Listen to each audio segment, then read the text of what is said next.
हाँ जी भाई, आने दो जी।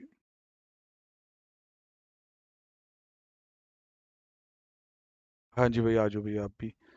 तो देखो जी, हमारे पास अब पहला क्वेश्चन ही है मेन जो डिस्कशन में है, अकाउंट्स की डिस्कशन अब शुरू कर रहे हैं। Following is the balance sheet of the Manish and Suresh as on 1 April 2016। Capital account दिए हो मनीष और सुरेश के। Then creditor for goods expenses ये सब दिया हुआ है। ये 1 अप्रैल 2016 की बैलेंस शीट है। उसके बाद जी नीचे क्रेडिटर वेलोसिटी कितनी है, डेटर वेलोसिटी कितनी है, ये दिया हुआ। तो इस चैप्टर का जो एक्सपीरियंस है आपको, उससे थोड़ा या बंदे को आइडिया होता है कि अगर ये वेलोसिटीज वगैरह दी हुई हैं तो बंदा देखता है कि इससे क्रेडिट सेल, क्रेडिट परचेज का हिंट माइंड में आनी शुरू हो जाती है बात। Stock level is maintained uniformly in value all over the year. मतलब स्टॉक की वैल्यू यूनिफॉर्म ही रही है थ्रू आउट द ईयर, ऐसा कह रहा है। डेप्रिसिएशन के रेट दिए हुए हैं। आगे भाई थोड़ा जा ध्यान से समझना है ये वाला जो फोर्थ पॉइंट है। Cost price will go up by 15% as compare to last year. Also sale in current year will increase by 25% in volume. मतलब वॉल्यूम इंक्रीज कितना आएगा वो भी बताया हुआ है। कॉस्ट ऑफ परचेज कितनी बढ़ेगी वो भी बताया हुआ है। तो in comparison to last year ये दो चीजें होनी है, but the rate of GP will remain the same. ये इंपॉर्टेंट है समझना कि जो जीपी रेट पिछली बार था वो इस बार भी होगा। तो ऑब्वियस सी बात है, जब आपकी कॉस्ट बढ़ रही है और आप कह रहे हैं जी जीपी रेट अभी भी आपका सेम ही रहेगा, तो ऑब्वियस है प्राइसेस बढ़ेंगे एक तरह से। बिना expenditure are 50,000 for the year, all the expenditure are paid off in cash. Closing stock is to be valued on LIFO basis. आमतौर पे फीफो होता है, इसमें उसने लीफो का हुआ। यदि भी क्या रेलेवेंस हो वो बात करेंगे। All sale and purchases are on credit basis and there are no cash purchase and sale. तो आपको trading P and L, debtor और क्रेडिटर बनाने थे 16-17 के। ठीक है सर, 16-17 के लिए काम करना था आपको। पहले ये बताओ बच्चे ने सेल कितनी निकाली भाई, ये बताओ पहले। 16-17 की सेल। और बोली लगाई जाए। 431250, ये थोड़ी थ्री। और भाई 3 लाख कितना? 345। और कोई बच्चा भी बोलना चाहे तो बोले प्लीज। सेल सेल की फिगर्स बताओ, फिर मैं अच्छे से समझाऊंगा तुम्हें कि कैसे। बोलो बोलो। अच्छा, बोलना ही नहीं चाहते हैं, सेल निकाली भी है सबने? तो बोल लो फिर। तो इन्होंने तो बोल दी जिन्होंने यस सर क्या है। कुणाल तेरी कितनी आई सेल? 431250। जसप्रीत तेरी? हम्म। फिर लग रहा है 431 वाला ठीक है फिगर, जहां तक मेरा ख्याल है। बाकी मैं पहले एक बार चेक कराता हूँ आपको सेल कितनी दी है। 431250। फिर समझाता हूँ कैसे। तो भाई जिनका ये सेल वाला अमाउंट ठीक नहीं आया वो बहुत ध्यान से समझना। ये क्वेश्चन जी आपका है 2016 में मई में। आईपीसीसी उस वक्त होता तब पेपर में आया था, दिक्कत दी थी इसने लोगों को काफी। देखो जी, पहले तो ट्रिक यही था कि ये 1 अप्रैल 2016 का जो बैलेंस शीट है, एक तरह से 31 मार्च 2016 का ही बैलेंस शीट है, ब्रॉड डाउन ही है। तो यहाँ जो आपके ये डेटर क्रेडिटर दिख रहे थे और ये वेलोसिटी दिख रही थी, इससे आप पिछले साल की क्रेडिट परचेज और क्रेडिट सेल तक जा सकते थे। बोलो ही समझ लो। ऐसा तो किया होगा। ऐसा तो किया होगा। अब देखते रहना गलती कहाँ हुई है। मैं आपको साथ साथ सारी सिचुएशन समझाता चलता हूँ। ये देखिए जी, ये rate of GP earn during the previous year निकाल रहा हूँ। तो भाई मैं ये एक फाइल ना ये वाली रख लेता हूँ क्वेश्चन के लिए, ताकि मैं ज़्यादा रोटेट ना करूँ बार बार। ये देखो, ये रहे डेटर आपके। ये डेटर है आपके 50,000 रुपये के। और ये जी 2 महीने की वेलोसिटी है, इसका मतलब ये 2 महीने की क्रेडिट सेल रिप्रेजेंट करते हैं। डिवाइड बाय 2 × 12 कर दो। इससे पिछले साल की सेल आ जाएगी। ऐसा किया होगा जरूर। और जो क्रेडिटर है, क्रेडिटर जो है, ये क्रेडिटर फॉर गुड्स ये वाला, तो ये 1.5 महीने की वेलोसिटी है। इसका मतलब ये 1.5 महीने की आपकी क्रेडिट परचेज रिप्रेजेंट करता है पिछले साल की। तो डिवाइड बाय 10 × 12 करके परचेज आ जाएगी। ओके जी, लास्ट ईयर। लास्ट ईयर की क्रेडिट परचेज और क्रेडिट सेल ओके। अब गलती हमारी कहाँ हुई है मैं बताता हूँ। इसमें ना पिछले साल का जीपी रेट निकालना बहुत जरूरी है। फिर इसने नीचे लिखा था कि stock level is maintained uniform and value through out all over the year. अब ये स्टॉक के बच्चे को ये दिख रहा है 40,000। अब बंदा कहेगा यार इसका मैं क्या मतलब लूं कि क्लोजिंग स्टॉक मेरा 40,000 है, या पिछले साल भी जिस तरह ओपनिंग भी चाहिए ना, ये पिछले साल का क्लोजिंग तो क्लियर है सबको, पर पिछले साल का मेरे को ओपनिंग भी चाहिए। इन्होंने वर्ड ऐसा लिखा है, stock is maintained uniform in value all over the year. तो इन्होंने माना है कि हाँ जी हमेशा ही हमारा स्टॉक इतना होता है। अब आप ये देखना इसके बेस पे इन्होंने, यहाँ आप समझ जाओगे, ये प्रीवियस ईयर अंडरलाइन कर दिया अच्छे से। ओपनिंग भी यही दिखाया है, परचेज तो चलो 240 पे हम एग्री करते ही हैं, और क्वेश्चन ने खुद कहा हुआ है भाई कैश परचेज कोई है नहीं है, तो क्रेडिट इज द टोटल। अब क्लोजिंग भी यही दिखाया है। इस तरीके से ये पिछले साल के सीओजीएस तक पहुंचे। क्या आपका सीओजीएस इतना आया था पिछले साल का? आ गया था। फिर तो सर जीपी भी आया होगा, फिर तो कोई शक नहीं है कि जीपी आया कि नहीं। जीपी आपका 20% पिछले साल आया होगा। अब फिर आपसे गलतियां कहाँ हुई वो बात हम समझते हैं।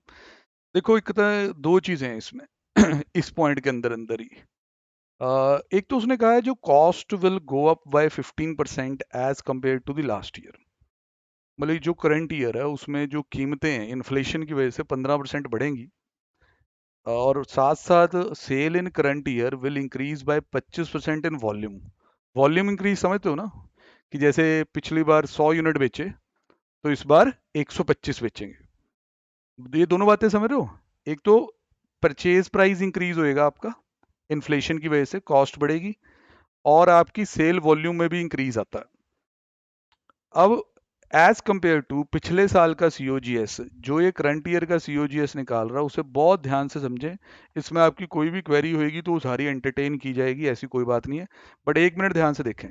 ये पिछले साल का सीओजीएस है, 2,40,000। मतलब पिछले साल उसने जो गुड सेल किए थे उनकी कॉस्ट ऑफ गुड सोल्ड थी this much. Now in current year वो ये कह रहा है कि हमारी सेल वॉल्यूम टर्म में 25% बढ़ने वाली है। तो कह रहा है जी वॉल्यूम मतलब कि इफ दिस इज 100 यूनिट्स, तो भैया यहाँ 125 यूनिट बिकने वाले हैं, तो उस वजह से ये सीओजीएस पहले इसने 3 लाख बनाई। यार लेट वाला बच्चा कौन है? नलायक। हाँ भाई नलायक कहाँ रह गया था? हेलो। गुड इवनिंग हो जाएगी, पहले कहाँ रह गए थे ये बताओ। वाह वाह वाह। मैं संडे को काम नहीं करता मैंने अपने रूल तोड़े हुए हैं तुमने सोचा होगा सर संडे को तो आ ही नहीं सकते है ना। हाँ बिल्कुल बिल्कुल, मेरे घर वाले भी हैरान हो रहे थे अभी मेरे को नीचे से, मतलब फ़ोन किया उन्होंने कि आजा भी आज तो डिनर पहले कर लेते हैं। मैं अभी भी डिस्कशन है, कहते कमाल है संडे को भी है। मैं बस क्या करें, अब कमिटमेंट कर रखी है, अभी तो लंबी सीरीज है और मज़ा आ रहा है। ठीक है जी। असली बात तो ये है, दिल से आ रहे हैं, ऐसे ज़बरदस्ती नहीं आ रहे। अब सीओजीएस है 2,40,000। बच्चे भाई थोड़ा सा डिस्टर्बेंस हुआ है, सॉरी उसके लिए, दोबारा वापस ला रहा हूँ। यार पिछले साल सीओजीएस 2,40 है, आप कह रहे हैं कि 100 यूनिट बेचे थे, उधर बजाय 125 बेचने हैं। तो अगर आप ऐसे भी कर लो ना, अगर आपको इसमें परेशानी होती है कि डिवाइड बाय 100 वॉल्यूम, ये मतलब अज्यूमिंग 100 यूनिट बेचे थे, तो भाई अगर कीमतें ना भी बढ़ें तो भी इस साल का सीओजीएस कितना होगा? 3 लाख। ये पॉइंट समझ आया? पहले ये बताओ, खास तौर पे जिनका सही नहीं हुआ हो प्लीज बताते जाओ मेरे को। 3 लाख समझ आया? हेलो। ये वॉल्यूम इंक्रीज का इफेक्ट लिया मैंने, वॉल्यूम इंक्रीज का। अब तुमने जो किया होगा ना जिससे 375 आता है, वो थोड़ी देर तक बताता हूँ मैं तुम्हें, उसकी हालत खराब करूंगा अभी 375 की, रुकना। 3 लाख पहले यहाँ तक आया। अब वो कह रहा है कि बेटा हमारी सेल की वैल्यू जी सीओजीएस की वैल्यू है, सॉरी, इतनी होएगी because of the increase in volume. But current year में जो हम गुड्स खरीद रहे हैं उनकी कीमतें भी ज़्यादा हैं। कितने परसेंट महंगे हैं वो? कितने परसेंट महंगे? पढ़ो। 15%।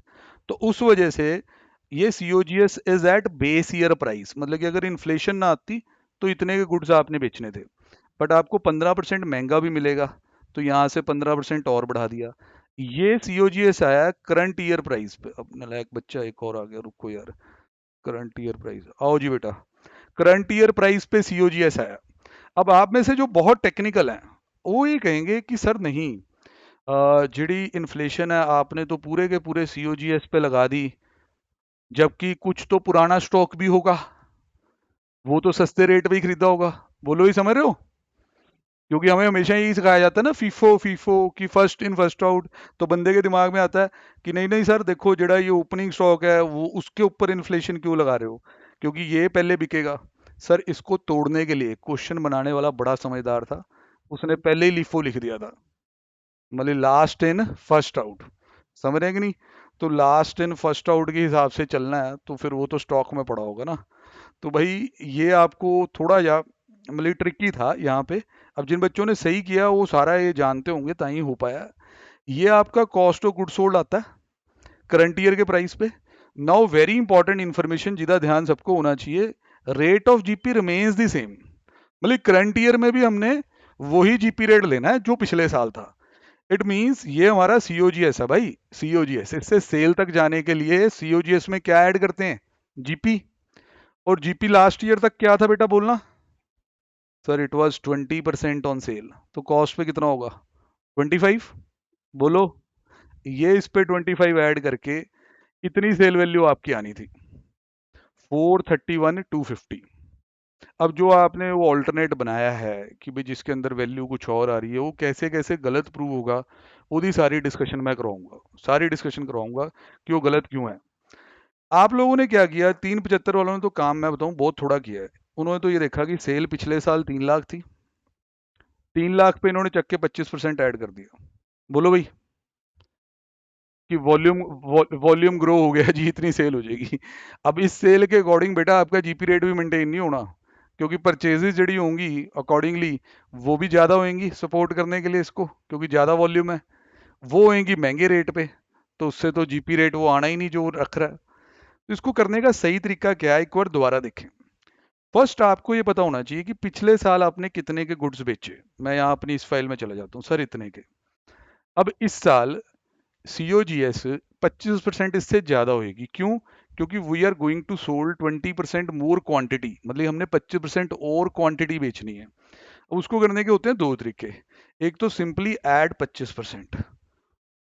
दूसरा तरीका ये होता है कि थोड़ा स्लो, सर 2,40,000 में ऐसे मान लो कि भाई ये 100 यूनिट्स की सीओजीएस थी।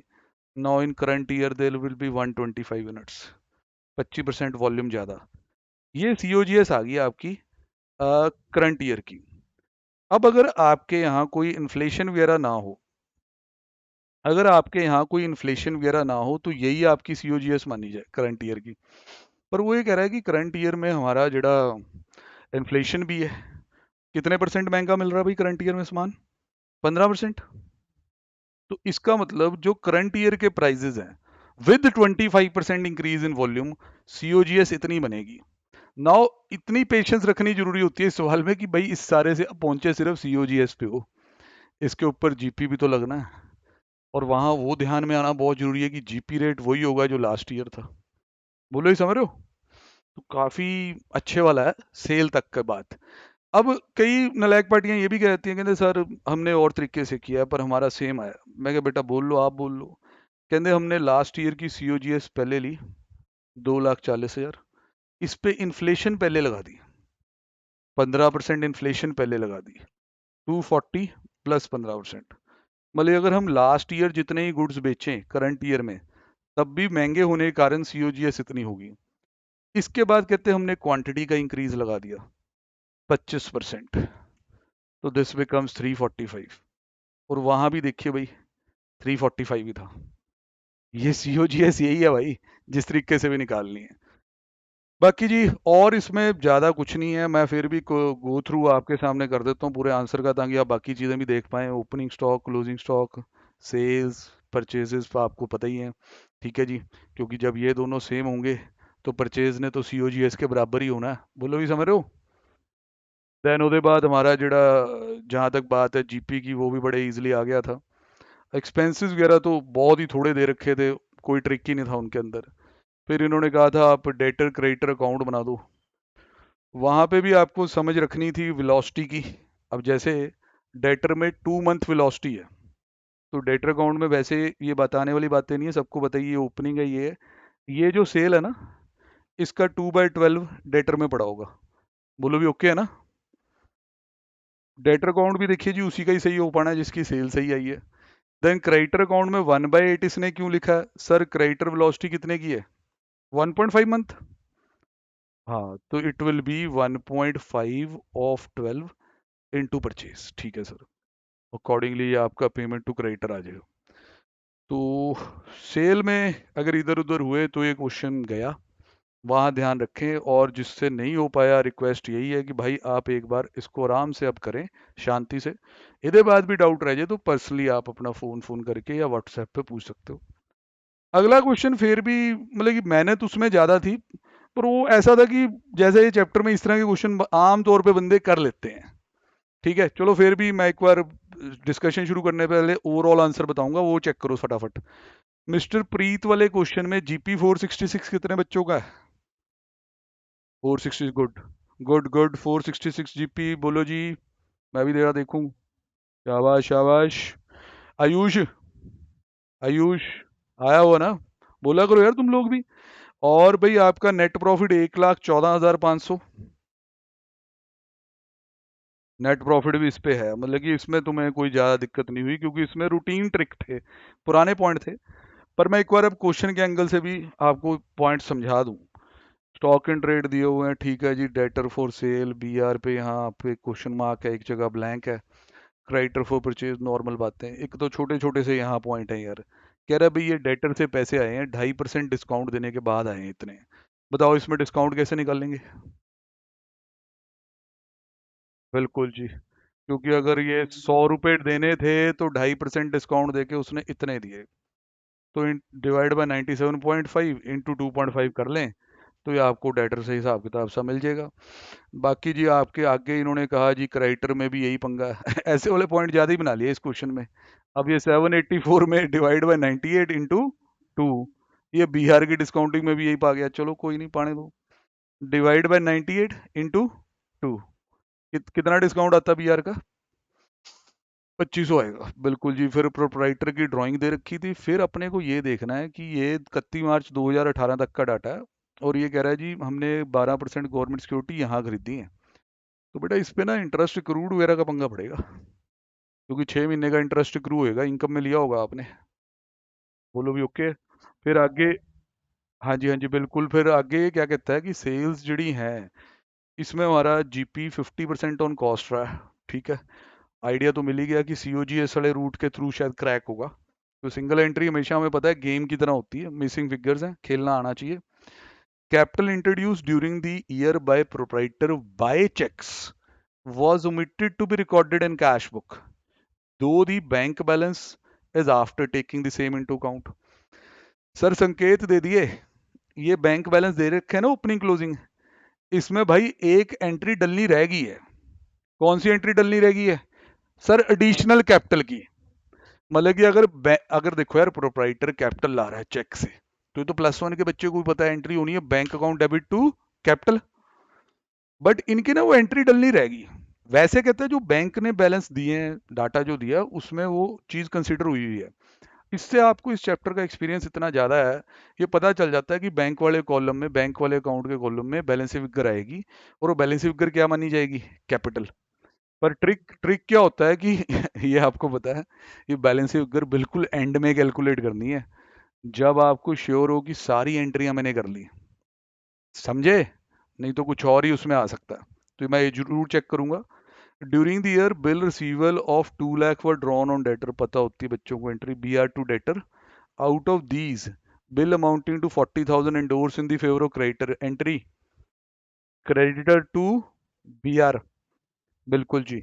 Out of this letter amount of bill of 8,000 were dishonoured. Sir फिर पाओ डिसऑनर की entry debtor to creditor, endorse bill dishonour हो रहा है। सर मेन ट्रिक है पहले सेल, ठीक है ना, क्योंकि उसके बिना हमारा बनता नहीं कुछ। सर ये ओपनिंग क्लोजिंग स्टॉक यहाँ है, यहाँ से थोड़ा सा देख सकते हैं। देन जी अपना क्रेडिटर यहाँ पढ़े। क्रेडिटर का अकाउंट एक तरह से इशारे कर रहा है कि मेरी तरफ देखो, मैं अगर बन गया तो परचेज आ जाएगी। क्योंकि ये रे क्रेडिटर ओपनिंग क्लोजिंग बने हुए हैं जी, फोकस। फिर नीचे पेमेंट टू क्रेडिटर पड़ी है बेटा जी। मेरे हिसाब से जो तैयारी करके रिवीजन करके टेस्ट दिया फिर तो 2 मिनट का है यार। क्योंकि पहले आप बनाओ सबसे पहले ट्रेड क्रेडिटर अकाउंट, बाकी तो चलो जी ये तो सोल्यूशन है, इसमें जो मर्जी बनाई जाए। ਉਹਦੇ अंदर सारा आप देखो जी क्रेडिटर की जहाँ जहाँ इन्वॉल्वमेंट है, डिसोनर भी था, बिल भी इंडोर्स हो रहे थे, ये वाले आपने ठीक बता दिए थे। तो this balance figure is very important. भाई ये परचेज आई थी आपकी 9,12,000, 9,12,000 की परचेज आई। अब यहाँ इसे कहीं सीओजीएस वगैरह का नोट बना देना चाहिए था। चलो कोई नहीं, घूमना पड़ेगा थोड़ा आगे। ओपनिंग क्लोजिंग स्टॉक वहाँ दिए हुए हैं, उससे सीओजीएस आ गया। फिर क्वेश्चन खुद कह रहा है जी हमारा मार्जिन 50% ऑन कॉस्ट है, तो सेल निकालनी तो कोई भी मुश्किल नहीं थी भाई। ठीक है जी। अब और जो मैंने आपको पहले ही बोला था कि मैं एक आपको चेक कराऊंगा चीज़, वो है बैंक। सर देखिए, एक चीज़ और हो जाती है, एक चीज़ मैं और बताऊं थोड़ी सी। इस क्वेश्चन में ना वैसे कैश और बैंक अलग अलग दिए हुए हैं, देख रहे हैं आप लोग। हाँ हाँ हाँ। पर जड़ी नीचे रिसीट एंड पेमेंट है ना, उसमें कोई ज़्यादा क्लैरिटी है नहीं कि कौन सा कहाँ से। हाँ, और इसमें हमने पहले भी बहुत बार क्लास में भी ऐसी सिचुएशन फेस की है। फिर कंबाइन करना बेटर होता है रादर देन अज्यूमिंग। ठीक है। और कैश और बैंक अलग अलग रखने कौन क्वेश्चनों में जरूरी होते हैं, जहाँ कैश एंड में कैशियर ने लेके भागना हो। हाँ, वहां रखना बहुत जरूरी अलग अलग है, क्योंकि फिर नहीं तो बैंक भी चला जाएगा उसके पास ही। ठीक है। उन सच्ची सच्ची बताओ, एडिशनल कैपिटल 172 कितने बच्चों की, मैं पहले ये देखूंगा कि कितने हाँ करते हैं। 172, गुड गुड गुड। और बाकी बच्चे भाई।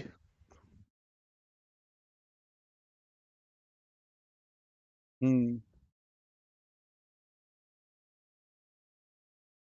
टैलेंट है बेटा, काफी बढ़िया टैलेंट है।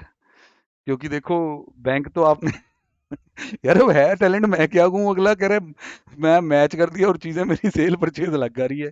बैंक में तो देखो जी, डेटर क्रेडिटर की एंट्रियां जानी है, वो आपने यहाँ से डिस्काउंट उस्काउंट ये वो सब ठीक देखा ही था तो हो गया होगा। एक बार ये बताओ कि जब हमने ये कैलकुलेशन की है, क्या आपने कोई मेथड और रखा है परचेज सेल निकालने का, इसके अलावा कुछ किया? सीओजीएस देखो, सीओजीएस देखो अपनी कॉपी पे। सर फिर एक बार ओपनिंग स्टॉक और ये नेट परचेजेस देखो। 1 मिनट, 9:20 जो लिए तो कोई रिटर्न है क्या उसमें? नहीं, रिटर्न तो नहीं है, 9:12 की परचेज आती है इसकी, समझ गए। 8,000 की डिसऑनर की एंट्री नहीं डली हुई भाई साहब। डेटर टू क्रेडिटर की जो एंट्री होनी थी वो आपकी रहेगी, तभी 9:20 आएगा बैलेंस फिगर में। समझ रहे हो? वाइड है, वाइड दोबारा करानी पड़ेगी। ठीक है।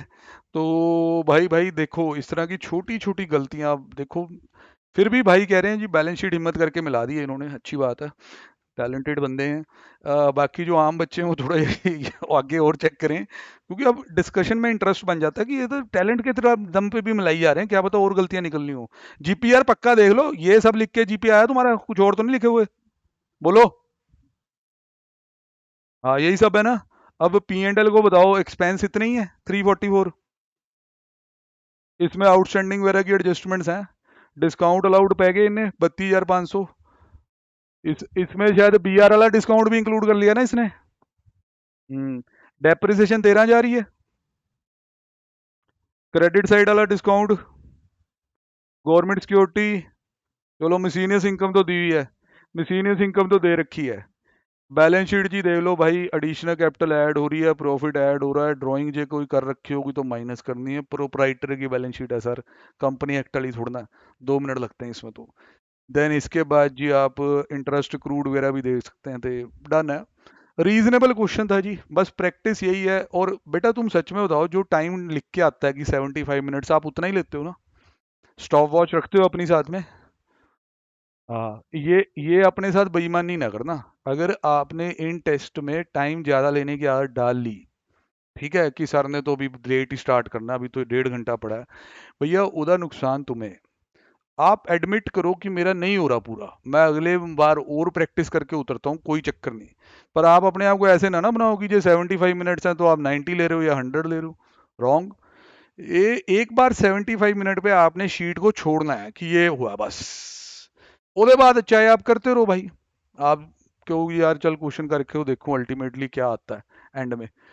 उससे आपको ये असेस होगा कि मेरा पेपर होता कितना है, क्योंकि जो अकाउंट्स का पेपर है, कोई भी सीनियर जड़ा कोई हार्ड वर्किंग ईमानदार बंदा ना, उससे पूछो।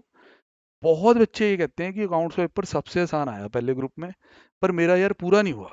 मेरे को आता था, मेरा 10-15 नंबर का रह गया, किसी का 20। कहते सर वो ना आदत नहीं है इस तरह, मतलब टाइम बाउंड करने की, वहाँ पेपर में फ्लो सा नहीं बना। फिर बाकी पेपर सारे पूरे हो गए जो उससे लेंथी आते हैं, टैक्स इतना लेंथी आता है, लॉ आता है, कॉस्ट भी लेंथी होता है अकाउंट से। कहते फिर उन्होंने थोड़ी अक्ल आ गई कि पहले पेपर में मैं थोड़ा स्लो चला। तो ये कोशिश करें कि टाइम को फॉलो करें, गलतियां अपनी देखें, सुधरें, फिर ता फायदा है। देन इसके बाद जी अगला, हाँ जी पूछना चाहते हैं। बैलेंस शीट का टोटल सर, लो जी बिल्कुल जी बिल्कुल, वापस आ जाते हैं, ये लो भाई, 858 500, बाकी भी ओके करना जरा। शाबाश। जसप्रीत। हाँ सर सर सर सर, पूछो।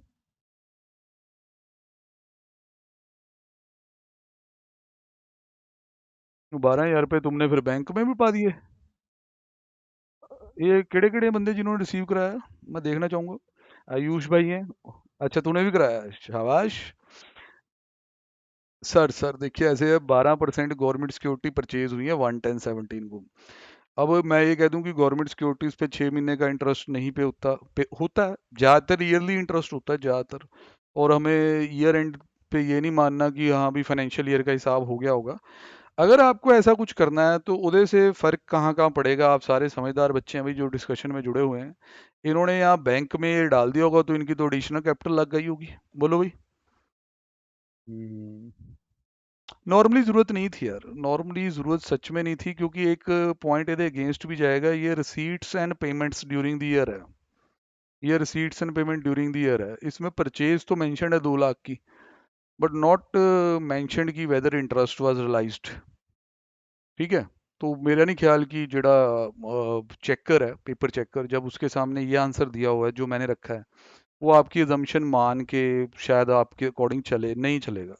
क्योंकि हमने रिसीट एंड पेमेंट में सिर्फ यही मेंशन किया था, मिडल ऑफ द ईयर हुई है परचेज द गवर्नमेंट सिक्योरिटी। तो हमने ऐसा कुछ लिखा नहीं था कि इंटरेस्ट रिलाइज हो रहा है। और बाय डिफॉल्ट भी इस चैप्टर में कोई पहला एज सम नहीं है जिसमें हम ऐसा कर रहे हैं। पहले भी एज सम है जिन्होंने बीच में एफडियां उफडियां कराई हैं, याद करो बेटा। और उन एफडीओ का एंड में हम इंटरेस्ट एक्रूड ही मानते हैं।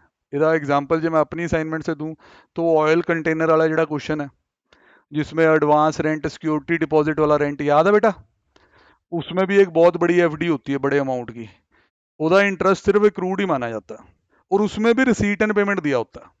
बस वो रिसीट एंड पेमेंट ना थोड़ा टी फॉर्म में दिया होता है। क्रेडिट साइड पे ऐसे एफडी 12%, मोटा काफी मोटा अमाउंट होता है उसमें।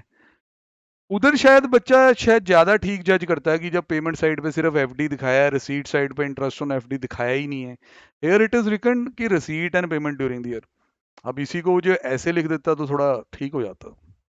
तो बाय डिफॉल्ट मैं कहूंगा जो आप मेरी माने तो ये assumption ना ले। एंड डिसीजन हमेशा बच्चे का अपना होता है, जहां भी कोई थोड़ी सी भी कॉन्ट्राडिक्शन हो, मेरे अकॉर्डिंग तो नहीं बनता था। थर्ड को, अच्छा अभी इसको भी बताना पड़ेगा, चलो कोई नहीं।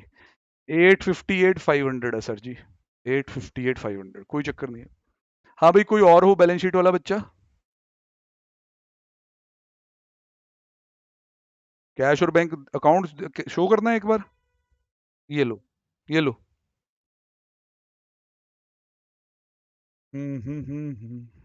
होना चाहिए।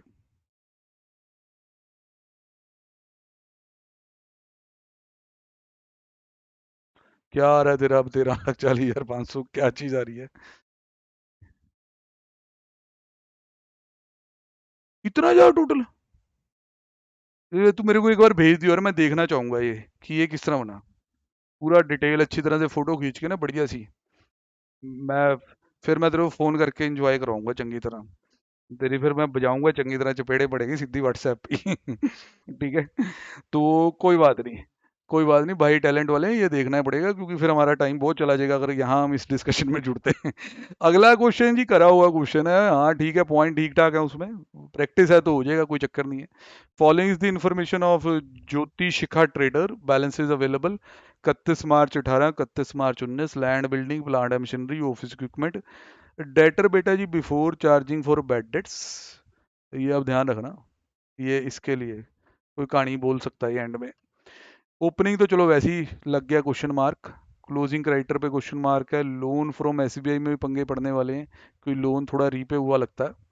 बैंक पे क्वेश्चन मार्क है, काम तो पूरा जी करने वाला है, इसमें लेंथी क्वेश्चन है। Collection from director payment to creditor, ये भाई देखिए अब ये है कैश सेल, यहाँ लिखा है क्रेडिट सेल 80% ऑफ टोटल है, तो कैश सेल कितने परसेंट होगी? 20।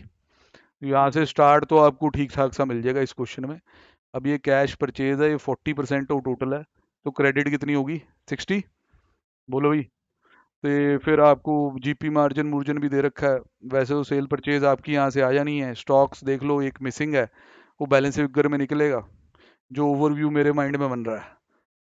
डेटर्स पे 2% कहता है जी रखना, डिस्काउंट अलाउड, ये वो दिए हुए हैं। और ज़्यादा उलझने से पहले पहले आंसर ऊपर ऊपर से चेक कर लें। जीपी बताओ जी, 2.5 लाख रुपए जीपी लगा अपना।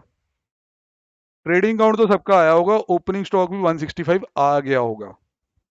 100%। चलो जी, शाबाश। देन मूविंग फर्दर, जो नेट प्रॉफिट है भाई साहब वो सिक्स, कमाल है भाई है। फिर तो आ गया होगा सबका। भाई 64,800 नेट प्रॉफिट भाई ने बोल दिया, कमाल है। और भाई बाकी ये बोलते नहीं यार जल्दी, बुलवाना पड़ा, बुलवाना पड़ता है। हैं, कौन से वाला हाल हुआ है? जतिन वाला? फिर तो 14-15 लाख होगा आपका नेट प्रॉफिट, अगर वैसा हाल हुआ है।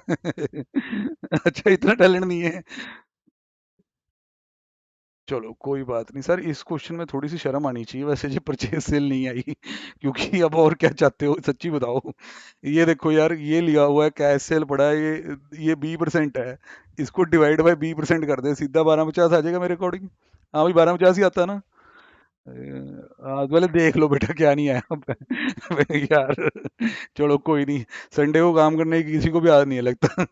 दो इधर उधर हैं थोड़े। तो नेट प्रॉफिट में जी डिस्काउंट वगैरह यार पॉइंट देखते हैं, ये छोड़ो यार। क्योंकि हमें ना यहाँ एडजस्टमेंट देखनी है, उसमें एक दो है। चलो फिर आएंगे दोबारा उस पर। 11018 they sold a machinery having a book value of 40,000 on this date at a loss of 15। New machine was purchase on this date. एक तो ये पॉइंट बढ़िया है। इसके लिए हम चलेंगे जी मशीन वाले अकाउंट पे, और उधर डेप्शन डुप्शन के रेट रूट भी देखेंगे। ये प्लांट मशीनरी है आपका। ओपनिंग 220 है, क्लोजिंग 330 दिया हुआ है। नीचे लिखा हुआ है depreciation to be provided, plant machinery पे कितने हैं? 10%। पहले ये बताओ, मुझे सबसे पहले आपसे जो सवाल पूछना है कि ये जो मशीन बेची है, इस पे डेप्शन कितनी लगाई है आपने?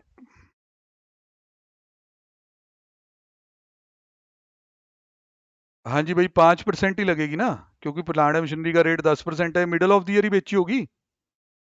हाँ, और ये कितने में बेची ये भी बताओ। 23,000। क्योंकि कई लोग यही गलत कर देते हैं। ਇਹਦਾ वैसे तो यहाँ नोट बना होगा, बाकी मैं जो मेरे को लगेगा कि सही सा नहीं है तो मैं खुद भी बनवाऊंगा यहाँ। ये ठीक ठीक ही है। सर देखो, आप इधर ही समझ लो, वो जा ठीक है, मैं यहीं से बना देता हूँ। देखो यार, मशीन ये कह रहा है कि आपने इस दिन बेची है, मिडल ऑफ द ईयर बेची। They sold machinery having a book value of this much on 31st March 18। बेटा this book value is on 31st of March 18। Date of sale उससे काफ़ी आगे है, 6 महीने बाद। तो वहां तक आपकी इस मशीन के ऊपर 10% के हिसाब से 6 महीने की डेप्शन भाई और लग जानी है। तो ये इस दिन ये मशीन बनी अपनी 38,000 रुपए की। अब 38,000 रुपए की चीज को आप कह रहे हो 15,000 के नुकसान पे बेचना, बेच देते हैं, इसमें क्या है। तो 23,000 रुपए यदि सेल वैल्यू लगेगी। बोलो, ये समझ आ गया? हाँ, 23,000 रुपए की सेल वैल्यू थी। ये मैं आपको यहाँ अगर बैंक कॉलम मेरे को मिलता है, बैंक वगैरह इन्होंने बनाया ही होगा। ओहो, काफी ज्यादा लंबा सोल्यूशन है यार। 23,000 रुपए सेल ये, क्योंकि ऐसी चीजें कई बार बच्चे इधर उधर करते हैं। बाकी मशीन अकाउंट में अभी भी और दम बाकी है। मेरे को पता है कईयों की उसमें फिर हालत खराब हो जाती होती है कि जब वो परचेज परचूज ठीक से नहीं निकाल पाते हैं। तो प्लांट एंड मशीनरी अकाउंट को एक बार हम लोग यहाँ पे बना देंगे, यहाँ से इंफॉर्मेशन लेके।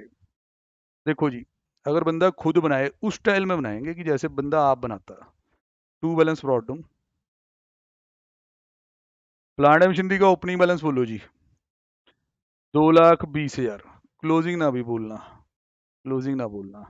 अब इसमें जैसे 110 वाली एंट्रियां करते हैं हम बाय डेप्रिसिएशन।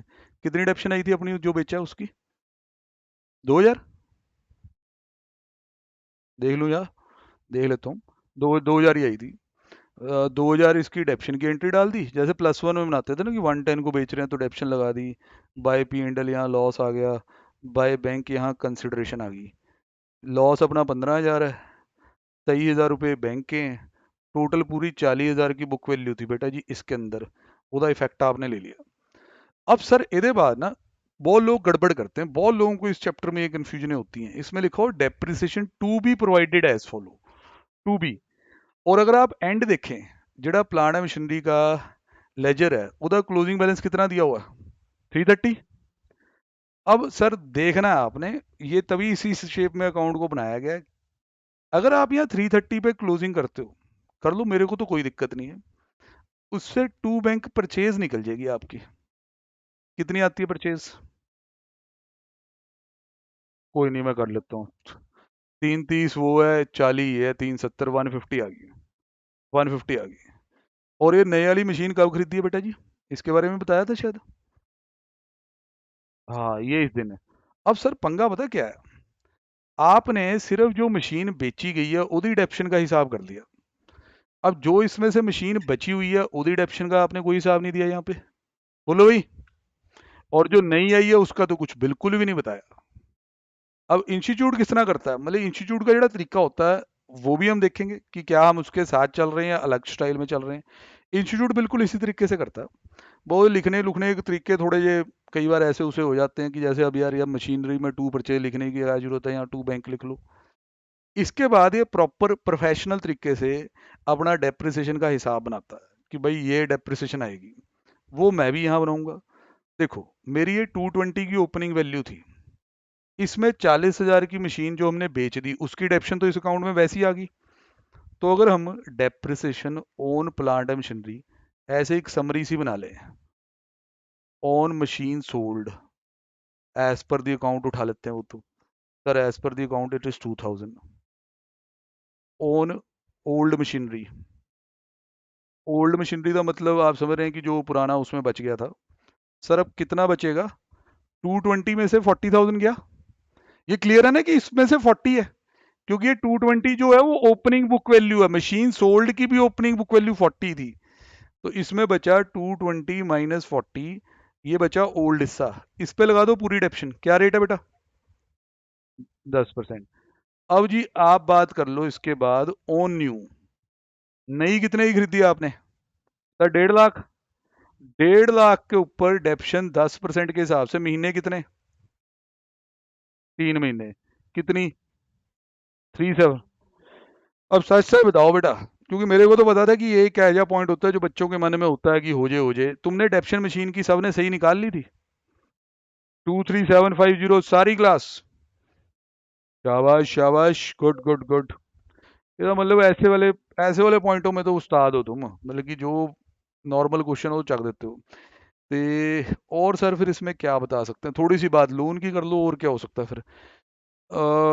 ऑफिस इक्विपमेंट पे भी दो बातें अगर करनी है तो कर लेते हैं। Office equipment was sold at its book value 1418 है। ये खाता दिखाओ पहले तो, ऑफिस इक्विपमेंट का खाता कहाँ है? ये रहा। ये 1,05,000 है, एंड में 85 है। और भाई जैसे उसने आपको बताया ना, कहता है ये ऑफिस इक्विपमेंट हमने ना बेच दी थी उसकी बुक वैल्यू पे ही, इस दिन की बुक वैल्यू पे ही। कितने बेची होगी बताना? 20 पे। मतलब कि नो प्रॉफिट नो लॉस। और फर्स्ट डे ही बेच दी, जहां ईयर स्टार्ट हुआ, तो डेप्शन का भी सवाल नहीं उठता। बाकी जो बची हुई है उस पर डेप्शन लग जाएगी। ठीक है। तो इसकी डेप्शन आपने एज पर दी रेट निकाल ली होगी। क्या रेट बोला गया इसके लिए? 15%। अब सर लोन वाले पॉइंट की रिवीजन कर लेते हैं। लोन देखो जी, एसबीआई से 12% लोन है। 1,60,000 का लोन पहले साल था, अब 1 लाख है। तो ये 60,000 का लोन रीपे तो पक्का हुआ है। अब इसके कारण भाई हमारा जड़ा इंटरेस्ट है उसके ऊपर फर्क पड़ सकता है। तो डेट ऑफ रीपेमेंट के हिसाब से ही बात बनेगी ना। Loan was partly repaid on 31 March 2019 together with the interest for the year. अब बताओ, क्या इंटरेस्ट पे फर्क पड़ेगा कि नहीं पड़ेगा? क्योंकि सर रीपेमेंट चक के उसने लास्ट डे में की है। लास्ट डे पे जाके रीपेमेंट की है। फॉर होल ईयर ਇਹਦਾ मतलब आपके पास बैंक के 1,60,000 थे, एंड में जाके आपने 60,000 रुपये दे दिए, तो बैंक वाले इंटरेस्ट तो उस पर भी लेंगे ही भाई। तो 1,60,000 पे 12%, 1,60,000 का 12% होता है 19,200। 19,200 रुपये का इंटरेस्ट यहाँ बुक होना चाहिए। बाकी जी और ਇਹਦੇ रिगार्डिंग ਜਿਹੜਾ आउटफ्लो है मैं वो जरूर दिखा देता हूँ। लोन रीपेमेंट का आउटफ्लो, इंटरेस्ट का outflow will be shown in bank account, वो आप एक बार देख लें तसल्ली से। This is 60,000 on account of principal, plus 19,200 on account of क्या भी? इंटरेस्ट। Total is 79,200। डन है भाई। बैंक अकाउंट ਇਹਦਾ देख लो बेटा, कुछ अगर ऐसे ही बना हुआ है या अपना कुछ और आ रहा है, ये देख लेना भाई। 39,800 ही आ रहा है। बाकी अकाउंट्स में गो थ्रू कराता हूँ, कोई टैलेंट वाले बच्चे हैं कह रहे बैलेंस शीट मिला दी बिना कुछ मिलाए, तो डेटर क्रेडिटर के भी अकाउंट देखो बेटा, शक पूरा हो चुका है। अच्छा यार, बैड डेट वाला पॉइंट तो रह गया, रुको यार, बैड डेट वाले की रिवीजन तो लगानी रहेगी, बैड डेट भी अच्छा पॉइंट है। देखो यार इधर ना 225 के शायद डेटर है, एक मिनट, ये रे, ये लिखा हो before charging for bad dates, और नीचे जब आप देखते हैं उसने लिखा bad debt is 2% of closing debtor. वैसे तो सौखा है, अगर वो गेम खेलता ना तो यहाँ लिखता आफ्टर, फिर ये बढ़िया हो जाता। अब तो बैड डेट कोई भी निकाल ले, बच्चा कहेगा सर 2,25,000 के जड़े डेटर हैं वो बैड डेट से पहले ही हैं, और बैड डेट ਇਹਦਾ 2% है, तो कितने बैड डेट आए? 4500। बोलो, बैड डेट्स डेटर अकाउंट में शो भी करने हैं। अब ध्यान इन बातों का रखना जो अब मैं बताऊंगा। जैसे ही आपने डेटर अकाउंट में, पूरे ध्यान से देखिएगा, अब डेटर अकाउंट को बैड डेट्स यहां लिख दिए, फिर क्लोजिंग बैलेंस उसके बाद 225 नहीं लिखा जा सकता, क्योंकि ये तो बिफोर बैड डेट था। जैसे ही बैड डेट की एंट्री हो जाएगी तो डेटर अकाउंट का बैलेंस डाउन हो जाएगा, कि जब भी अपन बैड डेट राइट ऑफ करते हैं तो डेट रेट डिक्रीज होता है। अब सच से बताओ, ऐसा डेटर अकाउंट आपका बना हुआ है या नहीं बना हुआ? हाँ, कई लोग ऐसा करते हैं, बनाते नहीं है, कहते सर बैलेंस शीट में डेटर में से लेस करके दिखा दिया। चलो ठीक, जिस तरह आपकी इच्छा है। अब मेरा एक सवाल और है, अगर इस क्वेश्चन में वर्डिंग को थोड़ा बदल दिया जाए, जिस तरह कुछ और फिगर ले लेते हैं, जिस तरह एक क्वेश्चन हो जिसमें डेटर का बैलेंस लिखा हो 285,000, 2,85,000, और ये डेटर लिखा हो, और उसमें लिखा हो कि this is after bad debts, this is after writing of bad debts 3%। अब बताओ फिर इस क्वेश्चन के बैड डेट कितने होंगे? इस क्वेश्चन के ना, मेरे को जवाब चाहिए, जवाब जवाब अमाउंट में चाहिए मेरे को। हाँ जी। नहीं नहीं, 8814 आ रहा है, क्वेश्चन दिख नहीं रहा क्या? मेरे को फिर या तो मैं कुछ और कर गया हूँ। 285, 3% बोले ना मैंने? हाँ, फिर तो ऐसे ही आएगा, 5% था माइंड में, 5% के अकॉर्डिंग बनाना है यार। 285 डिवाइड बाय 5, मैं क्या यार इतना पॉइंटों में कैसे चला गया मैं। 285 डिवाइड बाय 5%, ठीक है, कितने हुए बैड डेट्स बताओ? 15,000। हाँ, तो हम इतनी सी वर्किंग इसकी बना देंगे, 15,000 बिल्कुल ठीक है बेटा। अब देखो, एक तो बात ये है कि उसमें फिर जो आप डेटर का बैलेंस लिखोगे 285 ही लिखोगे, क्योंकि ये बैड डेट के बाद है, और बैड डेट अपने कितने आए? 15,000। बोलो भी ओके। मैं सिर्फ एक वैरायटी देना चाहता था आपको, कि अगर आफ्टर लिखा हो तो फाइनल बैलेंस यही रहेगा, और बैक कैलकुलेशन होएगी कि ये 5% डेटर के बाद है, 5% बैड डेट्स के बाद है, तो इट विल बी 5/95। बोलो संभाल लोगे भाई इतना भी? हाँ जी सर। बस जी, फिर इसमें अब बैलेंस शीट की तरफ ही चलते हैं, क्योंकि सारी जो टेक्निकलिटीज़ हैं वो तो हो ही गई हैं। नेट प्रॉफिट बच्चों ने पहले ही कईयों ने कह दिया था आ गया है। हाँ जी हाँ जी। तो ये बैलेंस शीट है भाई साहब, ये आप चेक कर लो, बैलेंस शीट अब आपकी बनी हुई है कि नहीं, थोड़ा छोटा कर दें इसको पहले। ये देखो जी, 11,80,800। कमाल है। ठीक है, बढ़िया बढ़िया, बहुत अच्छा। आज वाला तो मेरे हिसाब से ठीक ही गया, सिर्फ एक आधा जो क्वेश्चन था वहाँ टेल इधर उधर हुई है, बाकी तो ओवरऑल बहुत बढ़िया है ये। इसमें तो 60% से ऊपर सारे ही होंगे। शाबाश शाबाश, 70 भी क्रॉस हुआ होगा। हाँ हाँ। हाँ जी हाँ जी हाँ जी, क्या कह रहे हैं? हम्म। तो डिपेंड करता है, वो परचेज ही ली थी ना उसके कारण, फिर सेल भी लगी थी, जीपी भी गया, एनपी भी गया, स्पिल ओवर इफेक्ट है। 4-5 नंबर तो जाएंगे, कम से कम 3-4 नंबर तो वहां से आराम से इधर उधर होने हैं, क्योंकि जीपी का आंसर नहीं है, एनपी का आंसर नहीं है, कैपिटल क्लोजिंग का आंसर चेंज हो रहा है। ठीक है, कोई बात नहीं, लर्निंग एक्सपीरियंस है, सीखी जाओ, मेहनत करो, और हमेशा याद रखो, अकाउंट्स का पेपर मतलब कि जो ग्रुप 1 बड़े कह लो शांति से क्लियर करना है, तो अकाउंट्स का पेपर आपका 70+ देना चाहिए, वैसे तो इससे ज़्यादा देता है जो पास्ट रिकॉर्ड्स है। 80+, 85, 90 इसमें लोग आम करते हैं, और कोई बड़ी बात नहीं होती, कोई ज़्यादा उसमें एक्साइटेड ही नहीं होता, ठीक है यार अकाउंट्स में आया ना, फिर अकाउंट्स में तो आ जाते हैं लोग, ये कहते हैं। ठीक है, बट ये बाई चांस कोई बंदा ऐसा है, क्योंकि देखो हरेक की अपनी अपनी नेचर है, जो कोई बंदा ऐसा है जो इसमें स्लो है थोड़ा या ज़्यादा इंजॉय नहीं करता, वो भाई इस टाइम में इसकी प्रैक्टिस करे, क्योंकि ये पेपर आना आसान है। बाकी जड़े आपके पेपर आते हैं वो थोड़े लेंथी आते हैं, ट्रिकी क्वेश्चन बनाने का भी ज़्यादा दम रखते हैं। तो it will be much better कि जे आप थोड़ा जिहा ਇਹਦੇ अंदर प्रैक्टिस करें और अपना जड़ा है 70 तक का टारगेट आराम से रखें, जो कि बड़ा इजीली अचीवेबल है। जिस तरह सिंगल एंट्री एक चैप्टर है, ब्रांच एक चैप्टर है, बड़े चैप्टर हैं जिसके अंदर स्कोप है कि और औखे क्वेश्चन लाए जा सकते हैं। फिर इजी चैप्टर्स की तो लाइन लग जाती है, हायर परचेज हमारे पास इन्वेस्टमेंट्स है, फिर वो बोनस रिडम्पशन और प्रेफरेंस शेयर प्रॉफिट प्रायर, पता ही है आपको सारा। ठीक है, तो अच्छी तरह प्रैक्टिस करते जाओ। कल तो शायद ग्रुप टू वालों का है, ग्रुप वन वालों का तो ऑफ है। ग्रुप टू वालों का कौन सा भाई कल? हाँ धमाकेदार, चलो देखते हैं क्या बनता है कल। ठीक है भाई, कल मिलते हैं। ओके जी, बाय बाय। ओके जी, ओके जी, ओके।